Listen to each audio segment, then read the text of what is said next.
When I think about my childhood, the first image that always comes to mind is the house on Lakeview Drive, with its faded blue shutters and wide wraparound porch overlooking the street. I spent so many years there, in that old colonial with its creaky floors and the sweet scent of lilacs drifting in from the yard. To anyone passing by, it looked like the picture of a perfect American home, settled on a quiet, tree-lined street in the suburbs of Boston, Massachusetts. Sometimes I wish I could have believed in that image, even for a little while longer. But the truth was always harder to hide once you stepped inside. I suppose every family has its secrets, but ours seemed to live in the spaces between words. The careful silences, the polite nods at the dinner table. I used to tell myself that families were meant to be safe harbors. Ours was anything but. My name is Emily. I am telling this story because I need to. It's not only Oliver's story, though it begins with him, my cousin, who might as well have been my brother. It's about all of us. The ones who learned to keep their heads down, the ones who smiled and played their parts, and the ones who slipped quietly out of the picture before anyone noticed they were missing. Sometimes I wonder if anyone would believe me if they heard it from the outside, or if they would just see another suburban fairy tale, one more perfect family in a nice house with all the trimmings. The truth was, Aunt Margaret ran the house like a CEO. Every detail was controlled, measured, and monitored. There were rules for everything: how long you could watch TV, which shoes you could wear inside, and how much you were allowed to eat at dinner. She was always in motion, constantly correcting, improving, or managing something. Her pride and joy was her daughter Ava, whose every achievement was celebrated as if it were a national holiday. There were banners for Ava's spelling bee victories, a scrapbook dedicated to her ballet recitals, and even a commemorative mug for the time she got the highest grade in her chemistry class. It was hard not to be a little in awe of Ava, with her neat blonde hair and her careful handwriting always so quick to help set the table or bring in groceries. But if Ava was the star, Oliver was the shadow. From the time we were kids, it was clear that nothing he did would ever be enough for Aunt Margaret.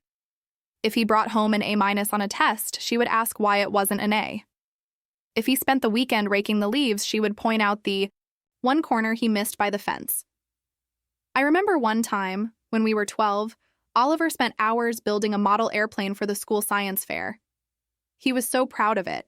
He painted it red and silver and even added tiny decals of eagles on the wings. Margaret barely looked up from her laptop when he showed it to her. "That's nice, Oliver," she said. "But wouldn't it have been better if you'd chosen a real scientific project?" I watched the light go out of his face, but he didn't say a word. It wasn't just Margaret either. My father, Robert, and Uncle Ron, Margaret's husband, always seemed to drift along in her wake, doing whatever they could to keep the peace. Dad would go silent at the first sign of tension, staring out the window as if he could will himself somewhere else. Uncle Ron was friendlier, always quick with a joke or a pat on the back, but even he never stepped in when Margaret started one of her critiques. There was a kind of unspoken agreement in the house that nobody challenged her authority. Even Ava, for all her golden girl status, learned to keep her head down and her opinions to herself, unless they matched her mother's. Of course, none of this stopped the family from putting on a good show. At birthdays and holidays, the house would come alive with laughter and the smell of roasting turkey or apple pie. Margaret would bring out her best china, thin white porcelain with delicate blue flowers around the rim, and make sure every seat at the table was perfectly set. My cousins Daniel and Ethan would show up with their girlfriends, talking loudly about their classes at Harvard or their summer internships in London. There would be card games and charades and endless rounds of coffee and dessert. To an outsider, it looked like something out of a holiday movie, but if you looked closely, you could see the cracks. You could see the way Oliver would linger at the edges of the room, never quite fitting in, or the way Aunt Margaret's eyes would narrow if he so much as spoke out of turn. As Thanksgiving approached that year, the pressure in the house started to build early. Margaret started making lists in September. Who would bring what, who was sitting where, what time dinner would be served. She ordered a special free-range turkey from a farm in Vermont and spent almost $200 on imported cheeses for the appetizer tray. The rest of us fell in line, as always, but Oliver seemed quieter than usual, more withdrawn.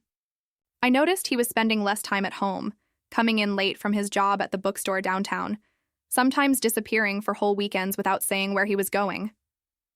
One night, about a week before Thanksgiving, I found him in the garage, tinkering with an old bicycle he'd rescued from the curb. The garage was his sanctuary, a cluttered maze of tools, half-finished projects, and the comforting scent of motor oil and wood shavings. I sat down on an overturned crate, hugging my knees to my chest. "Hey," I said softly. "Are you coming to Thanksgiving this year?" He didn't look up. "I don't know, what's the point?" I didn't have an answer for him. I knew how hard it was to show up every year, knowing he would never be more than a footnote in his own family's story. I wanted to tell him it mattered to me that he was there, that I noticed him even when nobody else did. But the words felt heavy in my mouth, so I just sat there in silence, listening to the sound of his wrench clicking against the bike frame. Our house had a way of swallowing you whole. It was easy to lose yourself there, to forget who you were outside of Margaret's expectations and the roles she'd assigned to each of us. I used to watch Ava flit around the kitchen, setting out napkins and arranging flowers, and wonder if she ever wished for something more. She always seemed so composed, so eager to please, but sometimes I caught her staring off into the distance, her fingers twisting nervously in her lap. We all had our ways of coping. Mine was retreating into books, Ava's was perfection, Oliver's was quiet rebellion. I remember the night before Thanksgiving that year more vividly than almost any other moment from my childhood. Margaret was in a frenzy, directing everyone as if we were actors in a play she'd written herself.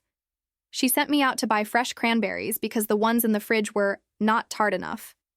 She made Ava iron the tablecloth twice and sent Oliver outside to string lights along the porch railing, even though it was already dark and freezing cold. I offered to help him, pulling on my coat and following him out onto the porch. The air was crisp and smelled faintly of wood smoke from our neighbor's chimney. Oliver handed me a spool of lights, and we worked in silence, our breath hanging in white clouds between us. "Do you ever think about just leaving?" he asked quietly, threading the lights through the banister. I hesitated. "Sometimes." "But where would we go?" he shrugged. "Anywhere. Europe, maybe. I heard it's easier to disappear there. Or maybe just the next town over. I don't know. Somewhere nobody knows our family." I smiled, even though it hurt a little. "If you go, take me with you." He laughed then, a real honest laugh that made his eyes crinkle at the corners. For a moment, it felt like we were the only two people in the world, standing together, in the cold, clinging to the possibility that somewhere, life might be different. Inside, the house glowed with warmth. Margaret's laughter, the clink of dishes, the faint hum of a football game on the TV. From the outside, it must have looked inviting, but to me it felt like a fortress, impenetrable and cold in ways nobody else could see. I wondered how many other families in America looked just like ours, perfect on the outside, unraveling quietly in the privacy of their living rooms. Thanksgiving Day dawned bright and cold. Margaret was up before sunrise, basting the turkey, and barking orders at anyone within earshot. The house was spotless, every surface polished, every cushion fluffed, every stray speck of dust hunted down and eliminated. The smell of roasting meat and spices drifted through the rooms, mingling with the sharp tang of pine from the wreath on the front door.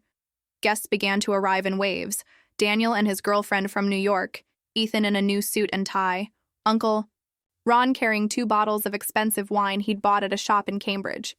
There was laughter and hugs and the careful choreography of introductions and small talk. Margaret greeted everyone at the door, her smile wide and brittle, her eyes scanning the room for anything out of place. Oliver came down late, dressed in a plain blue sweater and jeans. He hovered near the doorway, looking for a place to fit in.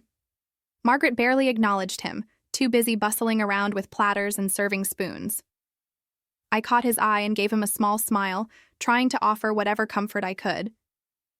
The table was set with Margaret's best china, every fork and knife aligned just so. There were place cards written in Ava's looping script. Ava, Margaret, Ron, Robert, Daniel, Ethan, Emily, but no card for Oliver.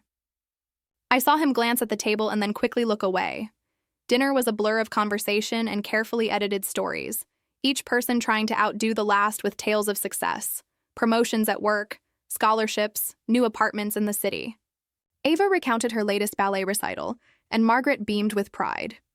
Daniel talked about his internship in London, and everyone clapped politely. I watched Oliver pick at his food, mostly silent, answering questions with one-word replies. After dinner, when the dishes had been cleared and the adults retired to the living room with coffee and pie, I found Oliver out on the porch, staring up at the sky. The stars were just starting to come out, sharp and cold against the dark blue. I joined him, shivering in the November air. "Do you ever wonder if it'll always be like this?" he asked. I shook my head. "No. Someday we'll get out. We'll make something better." He smiled at me, that quiet, knowing smile I'd come to rely on. Inside, the laughter grew louder, but I knew neither of us would ever feel truly at home. In that house, no matter how many times we set the table or strung the lights or played along with Margaret's rules. The house on Lakeview Drive was never really ours. It belonged to the story Margaret told about us, the one where everything was fine and nobody ever asked too many questions. But outside, under the stars, I promised myself that one day we'd write our own story, one where Oliver was seen and heard and valued, and where family meant more than just playing your part. Thanksgiving morning dawned cold and gray, the kind of day that seemed to seep into your bones before you'd even left the bed. I awoke to the familiar sounds of Margaret's kitchen ballet, pots banging, cabinet doors slamming, the shrill whistle of the kettle. Even before I threw off the covers, I could sense the tension in the air, as if the house itself was bracing for something. The weather outside was bleak, a dull, overcast sky with the last leaves of autumn skittering across the porch. It should have felt festive, but it just felt heavy. I padded to the window and stared out at the bare trees lining Lakeview Drive. There was a part of me that wanted to crawl back under the blankets and let the day pass me by. But I had promised myself that I'd be present for Oliver. After all the years we'd both spent trying to matter in this family, I couldn't let him face today alone. I picked up my phone and sent him a simple message. "Are you coming?" He responded almost instantly, as if he'd been waiting for me to ask. "Only for you, Maya." I held the phone in my hand, rereading those words. They broke my heart and made me fiercely protective all at once. I knew what it cost him to show up for these gatherings, how much he had to steel himself against the cold indifference, the glances and sidelong remarks, the way even his smallest missteps became the centerpiece of Margaret's endless critique. If it had been up to him, he would have stayed away, vanished into the quiet anonymity of his bookstore, or the local park, where no one expected him to be anything but himself. But he was coming for me. That meant something. Downstairs, the house was in full Thanksgiving production. The kitchen was alive with clattering dishes, steam fogging the windows, and the competing aromas of roasting turkey, buttery rolls, and spiced cider. Margaret was a general marshalling her troops. She barked orders at Ava, who glided around the kitchen with an easy grace that I could never quite manage. Uncle Ron hovered near the fridge, sipping his black coffee and pretending to read the sports section, but I knew he was only trying to stay out of Margaret's way. Daniel was the first of our cousins to arrive, bursting through the door with his signature wide grin and arms full of grocery bags. He and I exchanged a quick hug, and he passed off the bags to Ava before giving me a look that said, "How bad is it this year?" I shrugged, not trusting myself to answer with words. As the morning wore on, the house filled up. Ethan arrived with a bottle of wine and a new girlfriend, whose name I immediately forgot in the swirl of introductions. More cousins trickled in, each depositing their coats and holiday offerings, pies, cookies, an assortment of cheeses, and crackers that Margaret would later disparage as not quite right for the occasion. The soundtrack of laughter and voices grew louder, but it never quite filled the space between us, not entirely. I kept glancing at my phone, counting the minutes. Oliver hadn't arrived yet. With every passing moment, I worried he might change his mind and turn around, and I wouldn't blame him if he did. I tried to keep myself busy, setting out plates, folding napkins, arranging a centerpiece of dried flowers and pine cones. All the while, my mind buzzed with anticipation and anxiety. At exactly 12:30, I heard the sound of a car pulling up outside. I darted to the front window and saw Oliver's battered old Honda parked at the curb. He climbed out slowly, cradling something in his arms. As he made his way up the path, I could see it was a pumpkin pie, Homemade, I'd bet, because that was the sort of small gesture Oliver always made, even when no one seemed to notice. He was wearing his favorite navy pea coat, the collar turned up against the wind, and his brown hair fell messily over his forehead. He looked both determined and deeply tired. I rushed to the door, eager to greet him first. But as I reached for the handle, Uncle Ron appeared from the dining room, moving, with a purpose I rarely saw in him. He intercepted Oliver at the top of the steps, blocking the doorway with a posture that was casual on the surface but unmistakably deliberate. Ron's smile didn't touch his eyes. There was no warmth there, only resignation and a hint of something mean-spirited. "Hey, Oliver," Uncle Ron said, voice pitched just loud enough for those nearest the entryway to hear. "Listen, I think you shouldn't come in today. You're not family anymore. You should go." The words landed like a slap. I froze in place, hands gripping the doorframe so tightly my knuckles ached. The air around us seemed to grow colder, and for a moment no one moved. Margaret was visible just beyond the hall, studiously ignoring the exchange as she fussed with the silverware. Ava, standing near the staircase, looked up at me with wide, helpless eyes, then quickly looked away. The rest of the family kept up, their conversations, maybe pretending not to notice or maybe genuinely indifferent to the little drama unfolding at the front door. Oliver stood there, the pie trembling slightly in his hands. For a moment, I thought he might protest, might finally push back and demand an answer. But instead, he just nodded. There was a dignity in his stillness, a quiet strength that I recognized from years of watching him navigate our family's labyrinth of unspoken rules. He turned to me, held out the pie, and managed a small, rueful smile. "This is for you," he said softly, his voice barely above a whisper. "Happy Thanksgiving, Maya." My heart pounded in my chest. I wanted to scream at Ron, at Margaret, at all of them for letting it come to this. I wanted to throw the pie on the ground and drag Oliver inside, to force them all to look at what they'd done. But I could only take the pie and squeeze Oliver's hand, my throat too tight for words. He walked down the steps, his head high. He didn't look back. I watched him reach his car and get in, the door closing with a gentle finality that made my chest ache. I stood there in the cold, clutching the pie, feeling like the world had tilted on its axis. Behind me, the house resumed its holiday buzz as if nothing had happened. The scent of roasting turkey drifted through the air, mixing with the chill and the faint smell of Oliver's cologne. For a moment, I felt utterly alone, stranded between two worlds, one where family was supposed to mean everything, and another where it had already failed us both. I stepped inside, blinking back tears, and retreated to the kitchen under the guise of finding a place for Oliver's pie. I set it down gently on the counter, tracing the imperfect lattice crust with my finger. It was just like him, homemade, thoughtful, quietly sincere. I wiped my eyes quickly before anyone could see.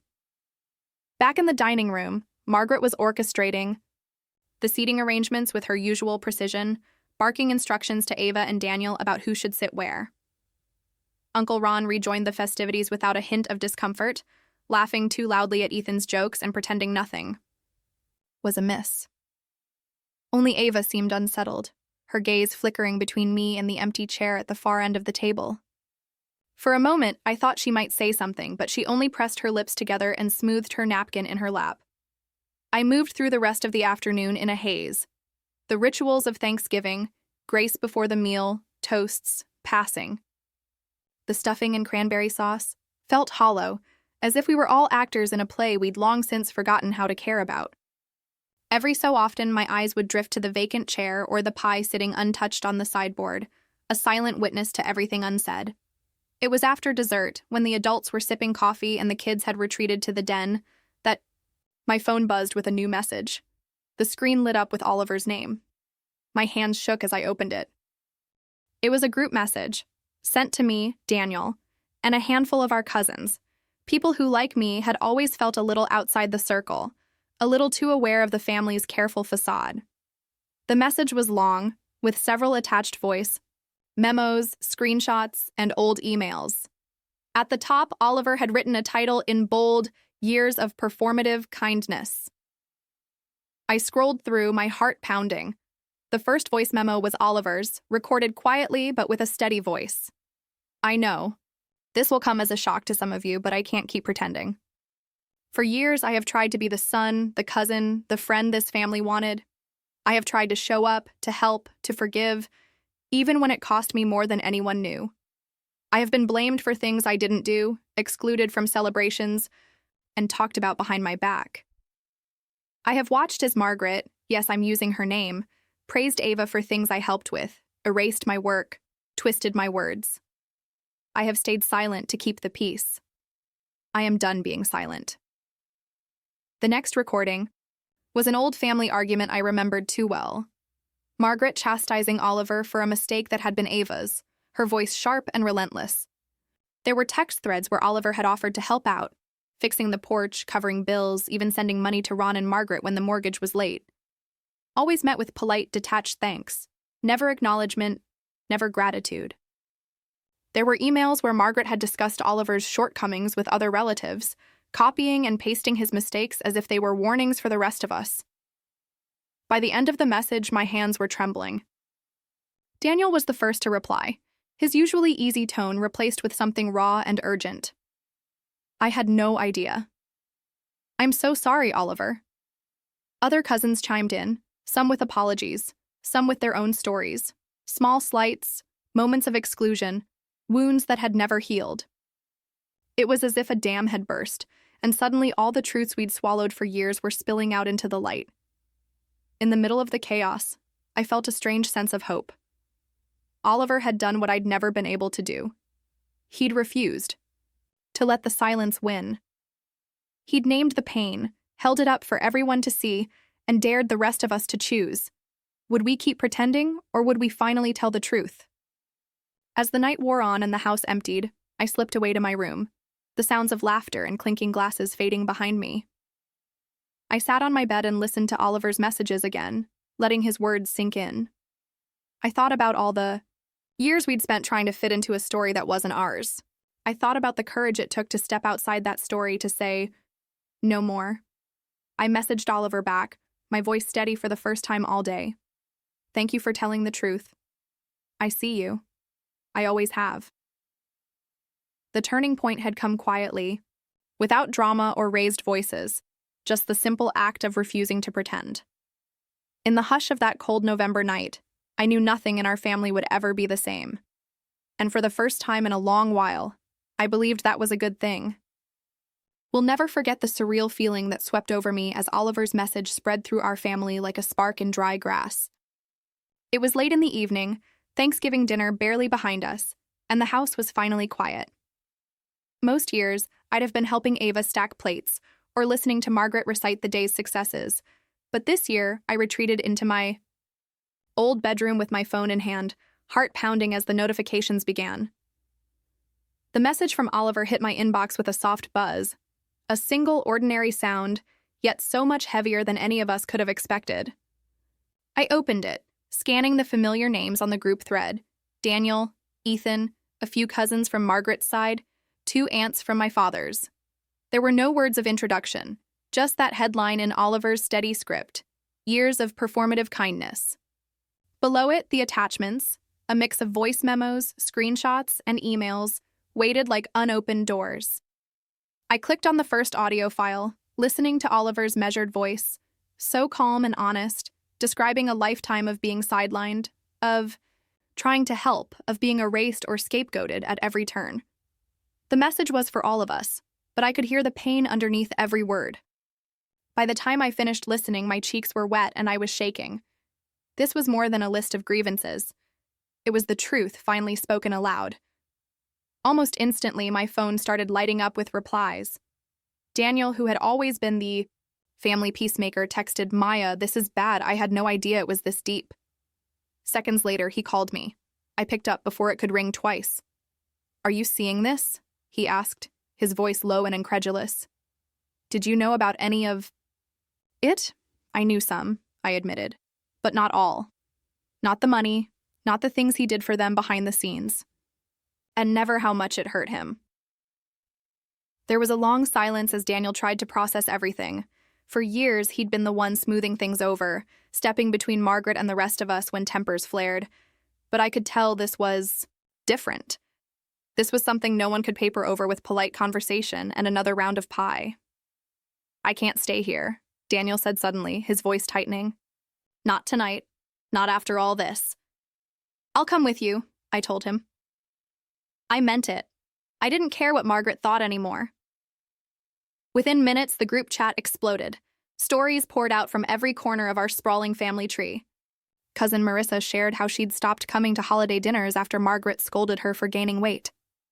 Aunt Ruth sent a long message about the time Uncle Ron dismissed her divorce, saying family doesn't need to talk about uncomfortable things. Even Ethan, whom I'd always pegged as a harmless bystander, admitted he'd felt unwelcome ever since Margaret declared his job unimpressive at the Christmas party.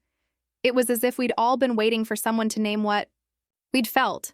Margaret's rules, Ron's silence, the constant sense that any wrong move would exile you from the family's good graces. Suddenly, it was all out in the open. We traded stories, some small and stinging, others so old I'd forgotten the details until someone else's words triggered the memory. There was the time Oliver fixed the broken banister, and Margaret thanked Ava in front of everyone. The year I got sick on Christmas morning, and Margaret told me to get over it so I wouldn't ruin the holiday photos. Each memory piled up, a growing monument to all the ways we'd learned to stay quiet. That night, after the last coffee had been poured and the grown-ups had retreated to their corners of the house, Daniel and I slipped out the back door. The cold night air bit at my cheeks, but I felt lighter than I had in years. Ethan joined us a moment later, shrugging into his jacket, his face pale and uncertain. "Where are you guys going?" Ava called quietly from the porch. I turned, seeing her framed in the golden light of the doorway, and something in her expression, guilt, maybe, or fear, made me hesitate. I wanted to ask if she was ready to see the truth, if she would finally admit that things weren't perfect just because she was the favorite. Instead, I just said, "We can't do this anymore." Ava looked at the ground and nodded, hugging herself as she stepped back inside. We walked together, the three of us, down Lakeview Drive. We didn't say much. I knew Daniel was replaying years of dinners and birthdays in his mind, searching for moments he'd missed or misunderstood. Ethan texted his girlfriend, letting her know he'd be late. I sent Oliver a quick message. "We're with you. We're done pretending." Behind us, the myth of our family's perfection was beginning to unravel. The next morning, I woke up to a new reality. Margaret had taken to social media, her posts carefully worded to cast herself as the injured party. It's always hardest when family turns against you. Some people just want to tear others down. Within hours, she'd rallied a handful of relatives to her side, those who either believed her version or couldn't bear the mess of conflict. But this time, the response wasn't what she expected. Relatives who'd always stayed quiet began to share their own stories, commenting on her posts with their own gentle, painful truths. Aunt Ruth wrote, "It's time we all stop pretending. Everything is fine." Marissa, always the bold one, posted a long thread about the ways Margaret's rules had driven her away. Even distant cousins from Philadelphia and Chicago chimed in, offering support to Oliver and the rest of us who had chosen to speak out. The myth of our perfect family began to crumble in real time. For the first time, Margaret couldn't control the narrative. Each new voice seemed to strengthen the others, a chorus of honesty drowning out the old script of blame and denial. I watched it unfold online and felt both terrified and exhilarated. The truth was out, and there was no putting it back in the box. At home, the fallout was immediate. Margaret retreated into silence, refusing to answer texts or phone calls from anyone who questioned her story. Ron tried to call Daniel and me, but neither of us picked up. Ava sent a string of messages, apologies, explanations, attempts to rationalize. But I didn't answer right away. I needed time to sort out my feelings, to let the reality of the rupture settle over me. It was a strange, liminal space these days after Thanksgiving. For years, I'd felt trapped inside the illusion of our family, always waiting for the other shoe to drop, always afraid of being the next to fall out of favor. Now, with the truth exposed, I felt a kind of tentative freedom, like stepping into sunlight after years in the dark, blinking and unsure but hopeful. The story could have ended there. A single act of courage breaking the cycle, the rest of us finally finding our voices. But life is never that simple. The next revelation hit harder than any of us expected. 3 days after Thanksgiving, Daniel called me in a panic. "You need to see this," he said, forwarding me an email that had circulated among the older relatives. It was a forwarded message originally sent from Margaret to Uncle Ron, copied to their lawyer and 2 of their oldest friends. The subject line was simple: finances. I skimmed the email, heart sinking. Margaret was asking Ron how they would pay the December mortgage. She referenced the regular deposit from Oliver and wondered if he might forgive a month or 2, given everything that's happened. She mentioned the $5,000 he'd sent earlier that year to cover the furnace repair, and a list of smaller expenses: a car repair for Ava, a hospital bill from when Ron had his knee surgery, a tuition payment marked urgent. Altogether, it was nearly $20,000, all in dollars, every cent unacknowledged in front of the family. I stared at the screen, my hands trembling. All this time, Oliver had been supporting them quietly, anonymously, never asking for thanks or recognition. He'd propped up their world even as they pushed him further away. Word spread quickly through our fractured group chat. Some relatives were shocked. Others, like Marissa and Aunt Ruth, admitted they'd long suspected something like this. I wondered how Margaret would explain it now, how she would justify casting Oliver out while living off his generosity. That afternoon, Ron called Oliver directly. I happened to be sitting with Oliver at the cafe near Harvard Square, our new meeting place. I watched as Oliver's phone buzzed, his jaw tensing as he recognized the number. He answered, putting the call on speaker so I could hear. Ron's voice was tight, strained with urgency. "Oliver, we need to talk. Margaret and we're in a tough spot right now.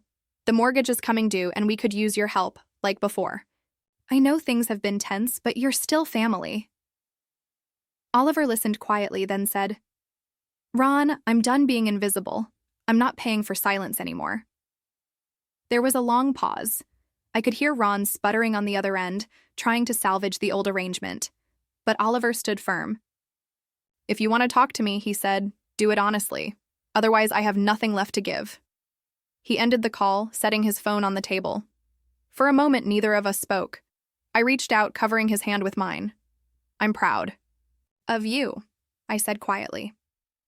He looked up, surprised, and then a small, grateful smile spread across his face.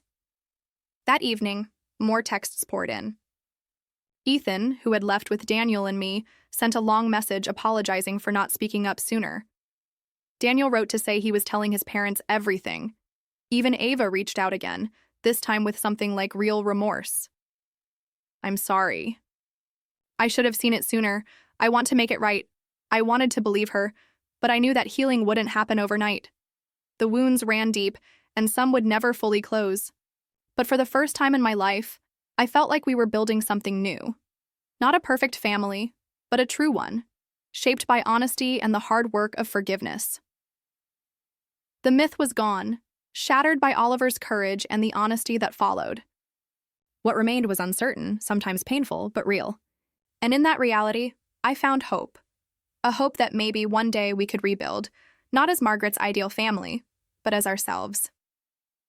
I lay in bed that night, staring at the ceiling, replaying the events of the last few days. I thought about the years I'd spent trying to please everyone, the countless times I'd kept my mouth shut to avoid conflict, the shame I'd carried for never measuring up. I thought about Oliver, his steady strength, his quiet generosity, the way he'd loved us all despite everything. For so long he'd been invisible, but now, at last, he had claimed his place in the story. The next chapter was unwritten, but for the first time, I was ready to help write it, word by word, together with those who truly saw me. The days after Thanksgiving blurred into the kind of cold, short afternoons that make up a Boston winter. All at once, the city turned from russet gold to iron gray, the air sharp with the promise of snow. For the first time in my life, the approach of the holidays did not fill me with dread or false hope. The house on Lakeview Drive, Margaret's fortress, felt as distant as a childhood memory, even though it was just a 20-minute drive away. It was as if the events of Thanksgiving had redrawn the map of my world. In its place, something new was taking root, though I could not yet see what it would become. Christmas came quietly that year, as if in deference to everything that had changed. Margaret sent her usual holiday cards, scripted and cold, to those still willing to receive them. She hosted a pared-down dinner with a handful of loyal relatives, those who chose to see the old family myth rather than the truth we had uncovered. But for most of us, for Daniel, for Ethan, for Marissa and Aunt Ruth, and especially for Oliver and me, there was no invitation, and there was no desire for one. I found myself relieved. There was no pretense, no anxious anticipation of walking on eggshells, no biting my tongue through another round of Margaret's games. Instead, Christmas Eve found me in my apartment in Boston, the windows glowing with fairy lights, the air scented with cinnamon and clove from a candle I'd bought at a little shop in Cambridge. Daniel brought his girlfriend, and Ethan, newly single and a little lost, showed up with 2 bottles of cheap wine and a box of pastries. Even Aunt Ruth made the trip, arriving in a cloud of snowflakes, her arms full of gifts wrapped in brown paper and string. We gathered in my living room, the city lights twinkling outside, and for the first time in years, the holiday felt honest. There were no elaborate rituals, no careful arrangements, just laughter, music, and the warmth of real conversation. We took turns sharing stories from the past year, both the triumphs and the disappointments, and we listened to each other in a way that felt new and deeply important. Daniel confessed how hard it had been to stand up to Margaret, and Ethan apologized for the years he'd stayed silent. Ruth, ever candid, said what we were all thinking. We can't change the past, but we can choose what kind of family we want to be now. I watched Oliver throughout the evening, quiet at first, but then opening up, telling a story about a customer at his bookstore who'd given him a $50 tip just for listening to her troubles. For once, his voice was the one everyone listened to. In those moments, I began to see what family could look like when stripped of all the old expectations. There was freedom in the air, a lightness that grew with every honest exchange. The space we made for each other was deliberate, not inherited, a choice, not a chore. I realized that I did not miss the old family gatherings, the performance, and the pressure. What I missed, what I needed, was right here in the laughter and the soft, tired silences at the end of the night, in the easy way we let each other just be. It wasn't only the holidays that changed. In the weeks that followed, new routines emerged. Every Saturday morning, Oliver and I met at a small coffee shop in Cambridge, tucked away on a side street where the world felt quieter and less hurried. The first time we met there, the snow was falling thick and fast, and the windows fogged over as soon as we sat down with our mugs of coffee. We talked about everything and nothing. His job at the bookstore, my coursework, the books we were reading, the strange and sudden absence of the old family expectations. Other people began to join us. Daniel came, sometimes with his girlfriend, alone. Ethan showed up every other week, usually late and always with a new story about his attempts to learn to cook. Friends from college drifted in, drawn by the easy company and the sense that something genuine was happening here. Even Marissa, who had avoided family events for years, joined us one morning, bringing pastries and a shy smile. The group grew, week by week, and with it, so did the feeling that we were building something real. What surprised me most was how natural it felt. There was no script, no need to play the roles we'd been given as children. We laughed more, and we argued sometimes, but without the old fear of being cast out. We called each other out when necessary, but with kindness. There were no power struggles, no need for approval, just the slow, steady work of showing up for each other. I noticed changes in myself, too. I found my voice in ways I never had before. When I spoke, I was heard, not as the dutiful daughter or the good niece, but as myself, with all my contradictions and questions and dreams. I stopped, measuring my worth against Margaret's impossible standards. I started to believe that I could create my own. The absence of Lakeview Drive in my life was a strange kind of loss, but it was also a liberation. I thought about the old house sometimes, its blue shutters and tidy lawn, the echo of Margaret's voice commanding every corner. I wondered what stories were being told inside those walls now, what new myths were being constructed to explain our absence. But the power of that place, the hold it had over us, grew weaker with each passing week. Margaret, for her part, tried to regain control. She sent emails to those who'd left, some brimming with wounded outrage, others laced with guilt and longing. She posted long, self-pitying messages online, rallying those still loyal to her version of events. I ignored her at first, but when she emailed me directly, I replied simply, "I wish you peace. I'm choosing a different path now." It was not anger that filled me, but a quiet certainty that I could no longer live inside her story.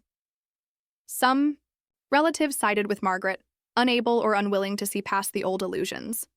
Some aunts stopped calling, cousins who unfriended me on social media, whispers that we had destroyed the family. But I was not alone. The group that gathered around Oliver and me grew stronger, bound not by obligation, but by mutual respect and shared experience.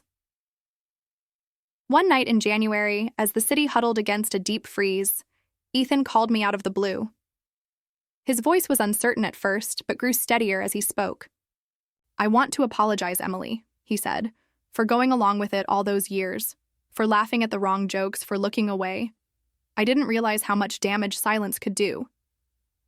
I listened, surprised by the rawness in his words. "You're here now," I told him. "That's what matters." We met the next day for coffee and for the first time talked as equals. No family roles, just two people figuring out how to do better. Perhaps the most unexpected reconciliation came from my father. For so long, he had been a ghost in my life, present but distant, always slipping away when conflict loomed. He had let Margaret's dominance go unchallenged for decades, and I had learned to expect nothing more. But one snowy afternoon in February, he knocked on my apartment door, his hands shaking as he held out a small tin of my favorite cookies. He looked smaller somehow, diminished by regret. We sat at the kitchen table, the city quiet outside, and, for the first time, he spoke honestly about the past. "I was afraid, Emily," he admitted, voice trembling. "I let Margaret run everything. I thought keeping the peace was more important than telling the truth." He paused, his eyes full of tears. "I'm sorry. I should have stood up for you. For Oliver. For myself." We talked for hours, not trying to fix everything, but simply allowing space for truth. When he left, I hugged him tightly, and for the first time it felt real. The months passed, and slowly, life began to take on a new shape. I threw myself into my studies, fueled by a new sense of purpose. Oliver flourished at the bookstore, his confidence growing as he realized he was finally free to live on his terms. He started volunteering at a local library, leading a reading group for teenagers who reminded him of himself. Quiet, overlooked, hungry for kindness. Daniel switched careers, trading the corporate grind for a job teaching English, where he discovered a talent for helping students find their voices. Ethan moved into a small apartment not far from mine, and we made a ritual of Sunday morning walks along the Charles River, talking about everything from heartbreak to hope. Our Saturday coffee gatherings became an anchor in our week, a place to share, to heal, to dream. We celebrated birthdays and small victories, mourned losses together, and welcomed new friends as the circle grew. Sometimes we talked about the past, about Lakeview Drive and Margaret, about the things we had lost. But more often, we talked about what we were building, a new kind of family, forged in honesty and care. I came to understand that family is not simply the one you are born into. It is the one you choose, day after day, with every act of truth and generosity. It is built dollar by dollar, word by word, in the quiet aftermath of a storm. We learn to celebrate each other, not for playing a role, but for showing up as we truly were, flawed, complicated, worthy of love. As spring crept back into Boston, the city shedding its icy skin, I walked through Cambridge with Oliver one Saturday afternoon. We paused on a bench by the river, the air full of promise. "Do you ever miss it?" I asked him, thinking of Lakeview Drive, of the old life we'd left behind. He shook his head, a gentle smile on his lips. "No," he said. I think this is the first time I've ever felt at home. I looked around at the city, the river, the brick buildings, the bustle of strangers finding their way, and I realized I felt the same. We had weathered the storm together, and in its wake, discovered something better than we had dared hope.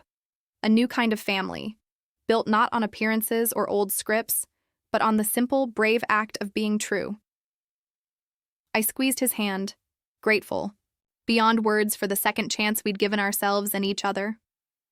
The future was uncertain, but it was ours, and for the first time, that was enough. I still remember the exact feeling in my chest when I walked into that conference room. It wasn't the thundering heartbeat you get before a big presentation, and it wasn't the heavy, sinking dread that comes with bad news either. No, it was something colder, sharper, like the inside of me had been hollowed out, leaving only a thin shell behind. I had already sensed something was coming. The subtle shift in the way conversations stopped when I walked by. The cryptic looks exchanged between senior staff. The way Alex Vance, the CEO of Stanton Industries, had stopped copying me on important emails over the past few weeks. I wasn't naive. I knew the corporate world could turn on you in a blink, no matter how hard you worked or how much you bled for the company. Still, knowing something and feeling it are two very different things.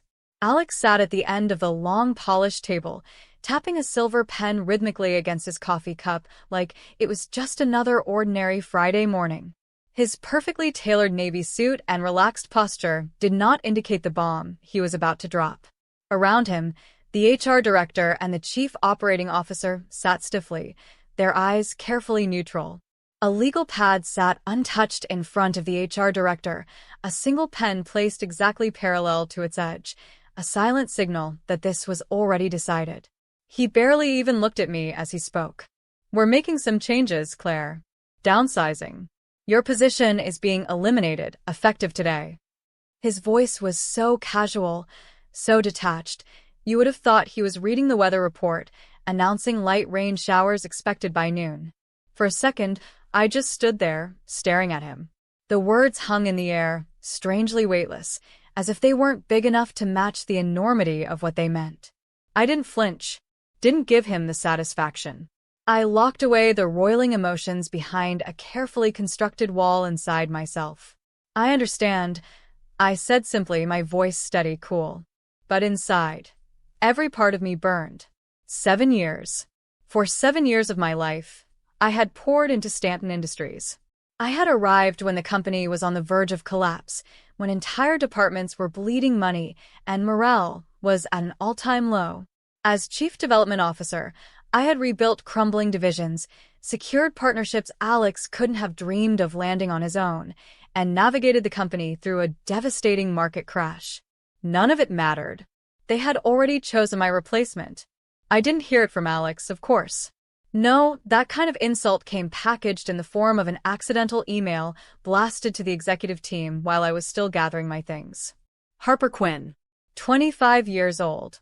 A business degree from a mid-tier college, a handful of internships, and, most importantly, Alex's new girlfriend.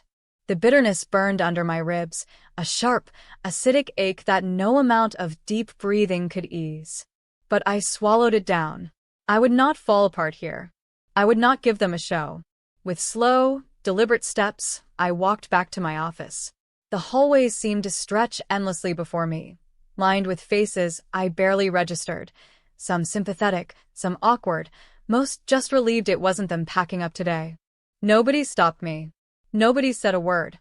Inside my office, I methodically began to pack.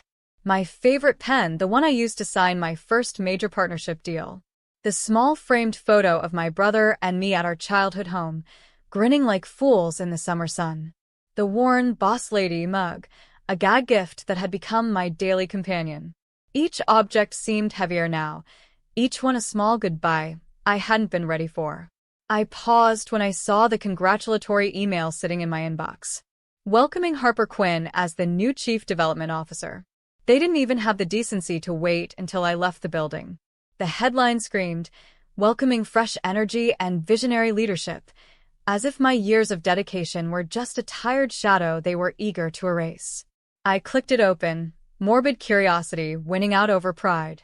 Sentences filled with empty buzzwords and exaggerated praise danced mockingly across the screen. It was brutal. It was humiliating. I closed my laptop for the final time with a soft click. A knock at the door interrupted the heavy silence. I looked up to find Ethan Reyes, the head of finance, standing there. One of the few people in that building who had ever treated me with genuine respect. He didn't come in, just leaned against the doorframe, his face tight with anger he was trying to suppress. "This company won't last without you," he said, voice low, almost a whisper. I gave him a small smile. It wasn't happiness, exactly.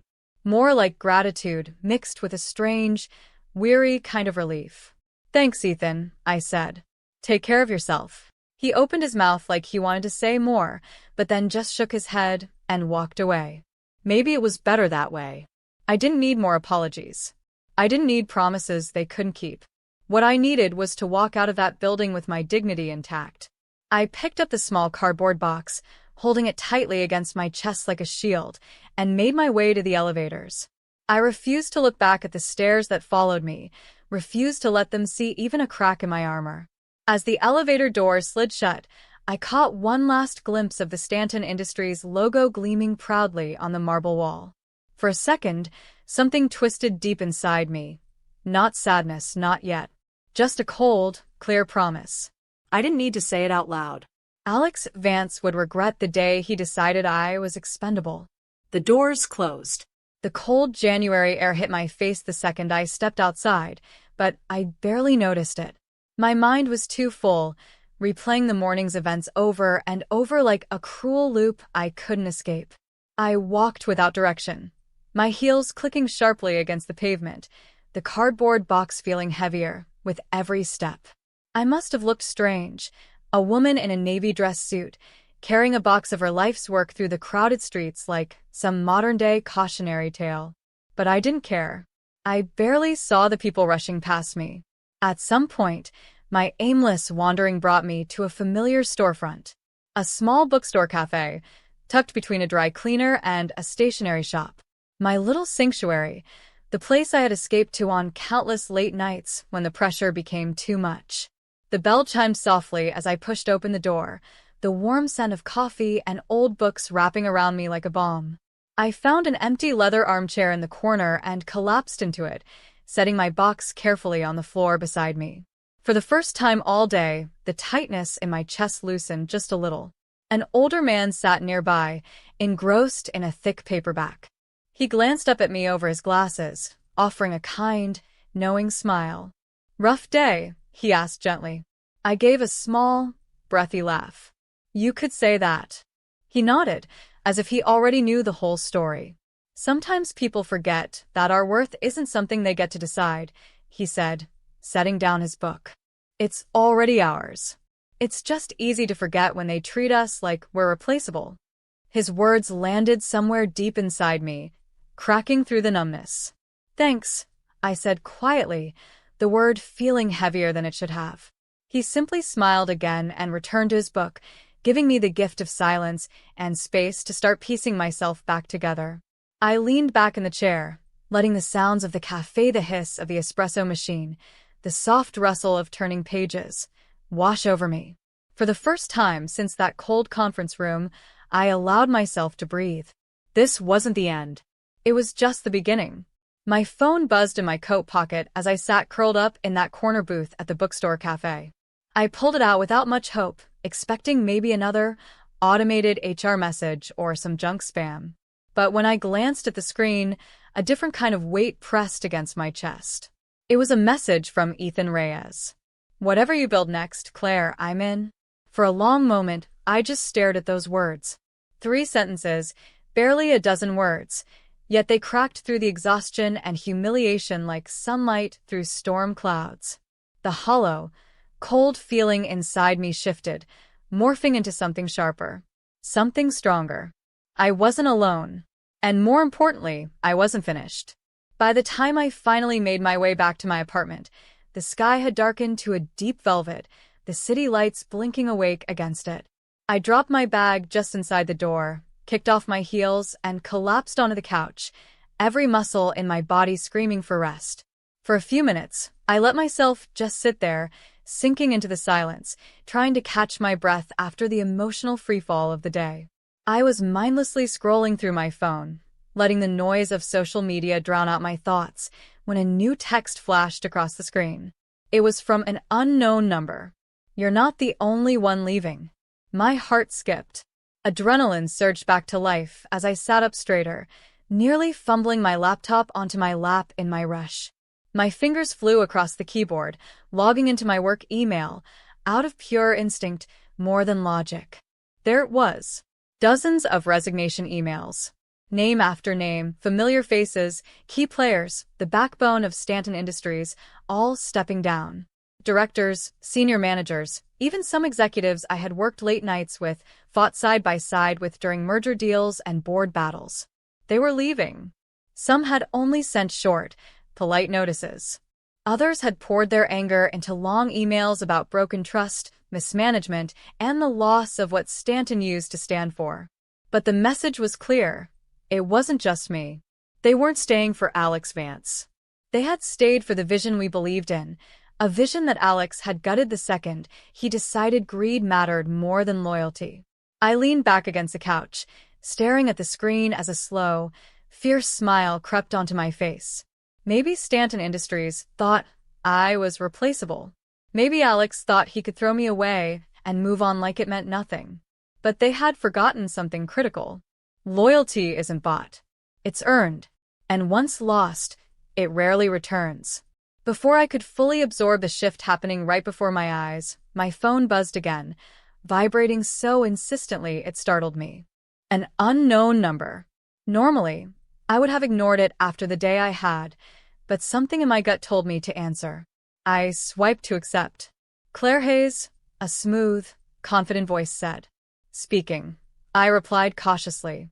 "This is Richard Langley, CEO of Meridian Enterprises. We've been watching the situation at Stanton closely." For a moment, I was speechless. Meridian wasn't just another corporation. They were Stanton's biggest rival. Older, richer, smarter, and far more aggressive when it came to seizing opportunities. "I'd like to offer you a chance to build something better," Richard continued without hesitation. "We're launching a new strategic development division, and we want you to lead it. No flowery language. No unnecessary details." He knew exactly who he was talking to, and he knew what I was capable of. I didn't need time to think. I didn't even blink. "I'm in," I said, my voice steady and sure. When the call ended, I remained seated for a moment, staring out the window at the sprawling city lights. The anger, the betrayal, the sadness, all of it burned away, replaced by a clean, focused flame inside me. The war Alex had started wasn't over. It had only just begun. The energy in the room was electric. I looked around at the faces gathered around the long conference table in Meridian's sleek, modern office tower. Some were familiar colleagues who had left Stanton in the fallout. Others were fresh faces, ambitious and eager. But one thing tied us all together. We weren't here to settle old scores. We were here to build something new. "Welcome to the beginning," I said, my voice steady but carrying more weight than I realized until I heard how quiet the room became. "We're not here to destroy Stanton directly. That's not the mission. We're here to build something so strong, so undeniable, that Stanton crumbles under its own mistakes." There were nods around the room. A few determined smiles. Everyone here had seen firsthand how arrogance and greed could rot even the strongest foundation. I clicked the remote in my hand, pulling up a clean, simple presentation on the screen behind me. Strategic acquisition of trust. Our plan isn't about public attacks. No lawsuits. No messy battles. We let them rot from within. I continued. We focus on the relationships they undervalued. The clients who trusted people, not brands. A murmur of agreement rippled through the room. They all knew who I meant. The clients Alex had treated like checkbooks instead of human beings. The next few weeks blurred into one relentless, exhilarating sprint. Late nights, endless meetings, and strategy calls that lasted past midnight. I reached out to every major partner I had built trust with over the years, old contracts, new ventures, fragile deals we had saved during the recession. I didn't badmouth Stanton. I didn't need to. I simply reminded them who had been in the trenches with them when times were hard, who had fought for better terms, who had listened. And then, quietly, confidently, I offered them something better. Better service, better leadership, a better future with Meridian Enterprises. One by one they shifted. It wasn't flashy. It wasn't loud. But it was unstoppable. The true turning point came when David Hawthorne agreed to meet. David wasn't just a client. He was Stanton's biggest private investor. A man whose decisions could shake markets or sink companies. We met at a quiet, elegant restaurant. No fanfare, no flashing cameras. Just two people sitting across from each other over black coffee and rare steak. He didn't waste time. "You built Stanton's success, not Alex," David said bluntly, interrupting my careful pitch halfway through. I blinked, caught off guard. "You're offering something he never understood: stability, leadership, vision not driven by ego," David continued, tapping a finger lightly against the table. "I'm moving my investments to Meridian." I barely kept my hands from trembling as we shook on it. When I walked out of that restaurant into the cold night air, my heart pounded so fiercely it drowned out the city noise around me. That single move was all it took. David's withdrawal triggered a chain reaction. Investors got spooked. News outlets caught the scent of blood in the water. Stanton's stock, already shaky, began to plummet. Clients started asking hard questions. The cracks Alex had ignored were turning into chasms. And all I had to do was watch. A few weeks later, as I was reviewing partnership proposals in my bright, sun-drenched office, an office that already felt more like home than all my years at Stanton, my phone buzzed again. It was Ethan. I answered immediately. "Claire," he said, skipping formalities. "You need to know something. Alex is panicking. He's calling emergency board meetings. He's firing people left and right, threatening the few who stayed loyal." He hesitated. "And he's planning something desperate." I leaned back in my chair, a sharp, anticipatory chill running through me. "Let him," I said quietly. "He's already lost." I closed my laptop slowly, my mind racing with possibilities that I didn't like. "Desperate how?" I asked, already knowing whatever Ethan was about to say wouldn't be good. There was a pause, a small crackle on the line, as if even he struggled to put it into words. "I don't know yet," Ethan admitted. "But when Alex gets cornered, he doesn't fight fair. You know that better than anyone." I leaned back in my chair, the city lights beyond the window blurring into streaks of gold and silver. I thanked Ethan quietly and hung up, the phone feeling heavier in my hand than it should have. This wasn't over. Not even close. Whatever Alex Vance was planning, I would be ready. The headlines hit like a punch to the gut the next morning, even though some part of me had been bracing for it. Every major business outlet carried some version of the same story, each headline more sensational than the last. Former Stanton executive accused of corporate espionage. Claire Hayes at center of shocking corporate scandal. Meridian Enterprises implicated in alleged trade secret theft. I sat frozen for a moment, staring at the swirling mass of lies being broadcast to the world. Then slowly, methodically, I began to scroll through the articles. Each piece dripped with half-truths and blatant fabrications, all clearly spoon-fed by Stanton's PR machine. They painted me as a traitor, a woman who had spent years plotting to steal confidential information and hand it over to their biggest rival. It was almost impressive in a way. How fast Alex had moved. How deeply he had prepared for this. He must have been truly desperate. But desperation makes people sloppy. And Alex had underestimated me again. I spent the next few hours gathering every piece of documentation I had, working with a calmness that felt almost clinical. Copies of my resignation letter, time-stamped, signed, and witnessed. Clearance emails from Stanton's legal department confirming my clean exit. Screenshots of the IT logs showing that all my access had been revoked before I ever stepped foot inside Meridian's offices. Project plans and division blueprints from Meridian, dated months before any conversations with me had ever started. It was all there. Neatly filed, indisputable. I wasn't angry. I wasn't even surprised. I was just ready. The next morning, I found myself standing at the front of a sleek conference room in Meridian's headquarters, the kind with floor-to-ceiling windows and lights so bright they seemed to strip the skin from your nerves. Cameras pointed at me from every angle. Journalists packed into rows, their pens poised, their expressions skeptical and hungry. They smelled blood. Good. I wanted them to look. I wanted them to see. I placed the first document under the projector lens, adjusted the focus, and looked out over the sea of expectant faces. "My name is Claire Hayes," I began, my voice even, almost conversational. "And I am here to set the record straight. No theatrics. No emotion. Just facts." I walked them through the timeline step by step. My signed, dated resignation letter submitted to Stanton's HR department 2 full weeks before my final day. Official emails from Stanton's legal counsel confirming my exit was complete and uncontested. Documentation showing Meridian's strategic development plans had been drafted independently, long before I was ever in discussions with them. Piece by piece, I laid out the evidence.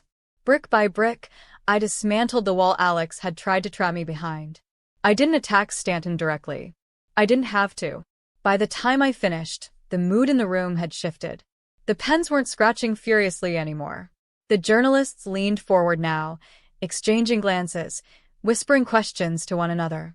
It wasn't outrage at me I saw on their faces anymore. It was doubt, suspicion, but not toward me, toward Alex Vance, toward Stanton Industries. Within hours, the media narrative flipped on its head. Instead of Claire Hayes, the traitor, the new headlines read, "What is happening at Stanton Industries? CEO Alex Vance under fire amid scandal and investor exodus." Investors started panicking almost immediately. Clients withdrew meetings. Shareholders demanded answers. By late afternoon, my phone buzzed again. Ethan's name flashed on the screen. "They're done protecting him," he said, barely able to keep the excitement out of his voice. "The board's calling an emergency meeting. Without him." I closed my eyes, just for a second, letting the words sink in. It was happening, faster than even I had dared to hope. That evening, curled up on my couch with a blanket and a cup of tea cradled between my hands, I watched the news unfold.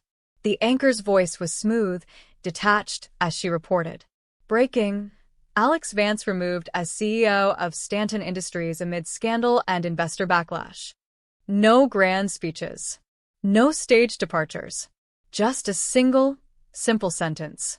It was over. Justice didn't always arrive with sirens and fireworks. Sometimes it arrived quietly, sliding into place like the final piece of a puzzle. But when it did, it was sweeter than anything I could have imagined. I didn't cheer. I didn't gloat. I simply sat there, a small smile playing at the corners of my lips, feeling a peace settle over me that I hadn't felt in years. Alex Vance had tried to destroy me. Instead, he had destroyed himself. The phone buzzed again on the table next to me. I stared at it for a long moment, debating whether to answer. I didn't recognize the number.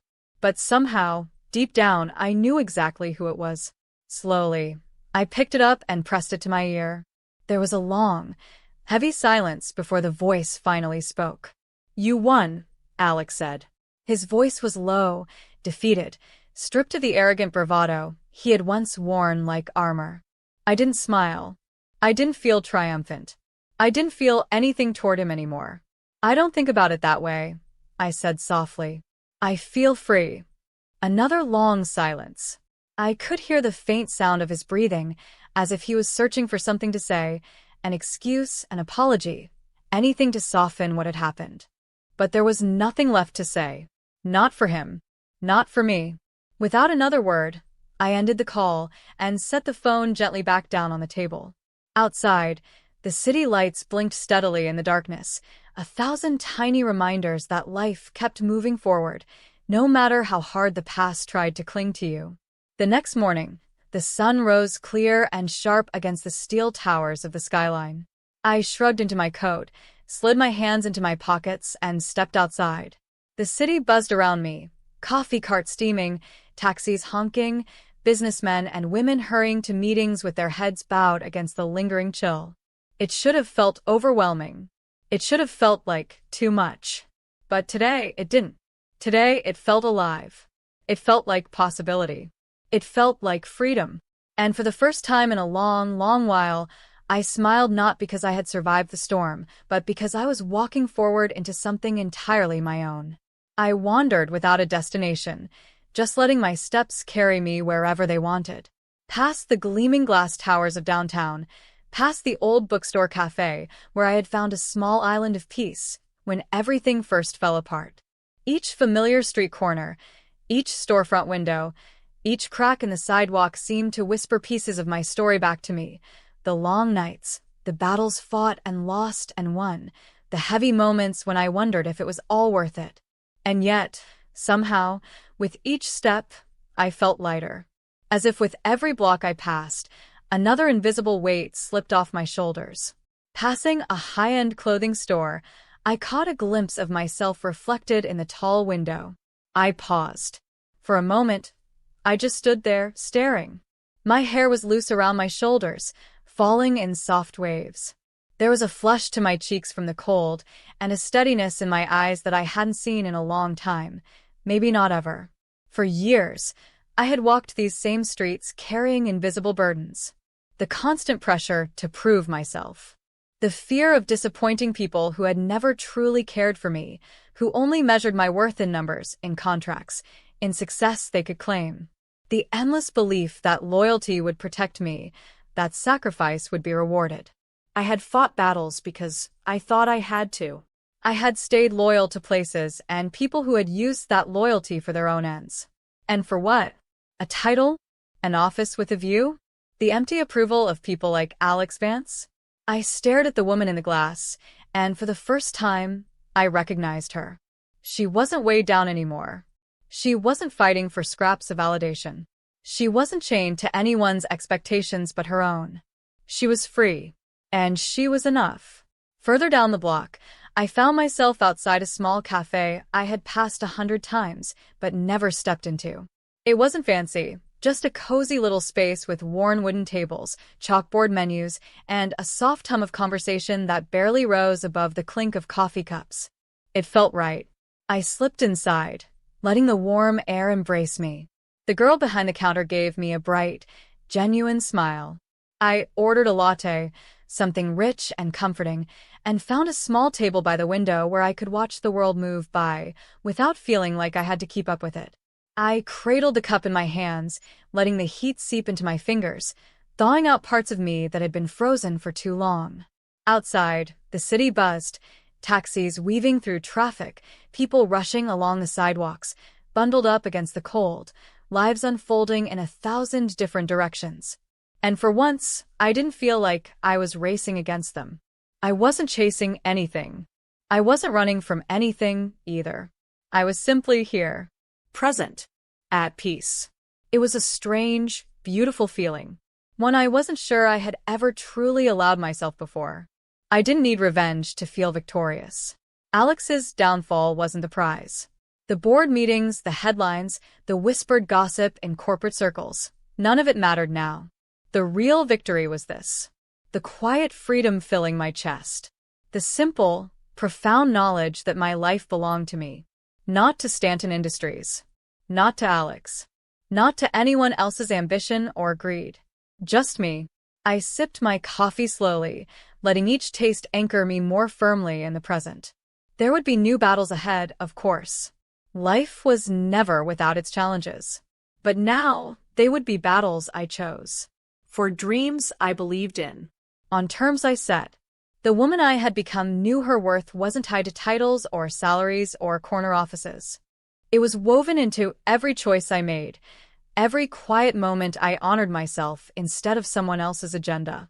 I realized, sitting there in the golden morning light, that power was never about control or conquest. It wasn't about winning wars or crushing enemies. True power was quieter, stronger. Simpler. True power was walking away stronger, wiser, free. And that's exactly what I had done. The world outside the window kept moving, busy and chaotic and indifferent, but I watched it now with new eyes. Not as someone desperate to catch up. Not as someone left behind. But as someone who had already arrived exactly where she needed to be. I finished my coffee, left a generous tip on the table, and stepped back out into the crisp, sunlit morning. The city was still racing, the wind still biting, the noise still rising, but inside me, there was only quiet. Only peace. Only possibility. And as I turned my face toward the day, a small, steady smile pulled at my lips. The best chapters of my story were still unwritten. And this time, I would be the one holding the pen,